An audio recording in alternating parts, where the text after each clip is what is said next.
انت ليه عم تبكي هلا؟ مشان الخبز لاخواتي لانه كل الرز ب1000 ما في معانا.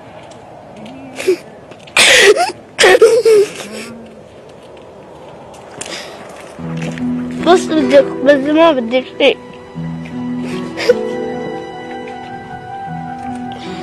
بس تعال نجيب خبز انا وياك.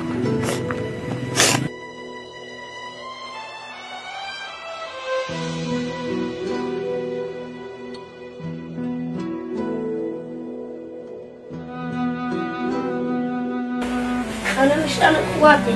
اوه الله يرزقك. مش الهوا.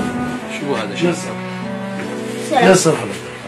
انا بحبه يا بشار، انا بحبه، بس الاخوان اللي جوا قرروا خلونا نموت، خلونا ننزل، خلونا ننزل، خلونا نشتري رغيف الخبز.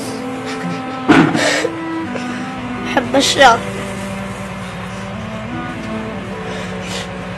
اختي مشتهية البسكوت ما في، كانت مرقنة، الريان كان معاها، ما كان في علاوي ولا شيء. هلا عم مدبر لها هيك وهيك.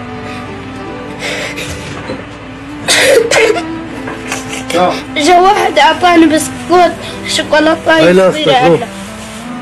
هاي لاستك كمان. الله يرزقك وخلي لك اولادك واهلك حبايبك. مبسوط هيك مروق؟ ايه يلا فوت لجوا بقى. بدك شيء؟ سلام. امورك جيدة هيك؟ امورك جيدة؟ ايه ماشي روح. كل ما بدك خبز لوين بتجي؟ لعنده. يلا سلام. وعليك السلام ورحمة الله وبركاته، ويحميك ويبعث لك أيام حلوة. شو اسمك أنت؟ احمد. أحمد.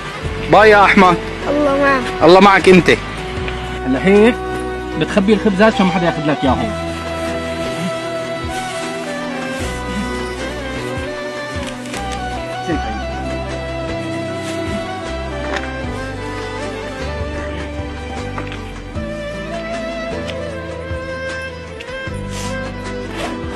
يلا فينا نشوف مبين شيء في خبز ومبين في خبز كله تمام. ضحك. يلا بدك شيء؟ باي.